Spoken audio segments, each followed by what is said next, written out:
Assalamualaikum warahmatullahi wabarakatuh. Perkenalkan, nama saya Awalia Nur Fadilah. Hari ini kita akan membahas materi pendidikan agama Islam dengan judul khutbah, tabligh, dan dakwah. Langsung saja, yang pertama kita akan membahas tentang pengertian khutbah, tabligh, dan dakwah. Khutbah berasal dari kata yang bermakna memberi nasihat dalam kegiatan ibadah seperti sholat Jumat, Idul Fitri, Idul Adha, istisqa, kusuf, lalu wukuf dan nikah. Sedangkan menurut istilah, khutbah berarti kegiatan ceramah kepada sejumlah orang Islam dengan syarat dan rukun tertentu yang berkaitan langsung dengan keabsahan atau kesunahan ibadah. Misalnya, khutbah Jumat untuk sholat Jumat, khutbah nikah untuk kesunahan akad nikah, khutbah diawali dengan hamdalah, sholawat, wasiat takwa, dan doa. Yang selanjutnya, tabligh berasal dari kata yang berarti menyampaikan atau memberitahukan secara lisan. Sedangkan menurut istilah, tabligh adalah kegiatan menyampaikan pesan Allah Subhanahu wa Ta'ala secara lisan kepada satu orang Islam atau lebih untuk diketahui dan diamalkan isinya. Dalam pelaksanaan tabligh, seorang mubalik yang menyampaikan tabligh.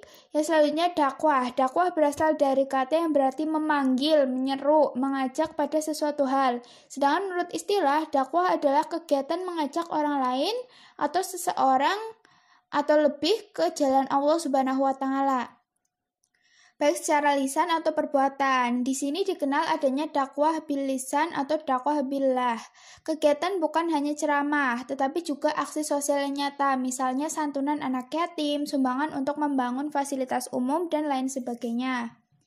Yang selanjutnya, pentingnya khutbah, tabligh, dan dakwah. Yang pertama, pentingnya khutbah. Khutbah memiliki kedudukan yang agung dalam syariat Islam, sehingga sepantasnya seorang khatib melaksanakan tugasnya dengan sebaik-baiknya. Seorang khatib harus memahami akidah yang sahih atau benar, sehingga dia tidak sesat dan menyesatkan orang lain.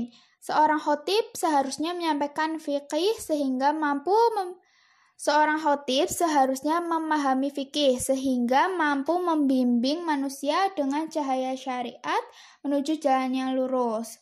Seorang khatib harus memperhatikan keadaan masyarakat, kemudian mengingatkan mereka dari penyimpangan-penyimpangan dan mendorong kepada ketaatan. Dan seorang khatib sepantasnya juga seorang yang soleh, mengamalkan ilmunya, tidak melanggar larangan, sehingga akan memberikan pengaruh kebaikan kepada para pendengar. Yang kedua, pentingnya tabligh. Salah satu sifat wajib bagi Rasul adalah tabligh, yakni menyampaikan wahyu dari Allah Subhanahu wa Ta'ala kepada umatnya. Muslim punya tanggung jawab untuk meneruskan kebiasaan bertabligh tersebut. Yang ketiga, pentingnya dakwah. Salah satu kewajiban umat Islam adalah berdakwah.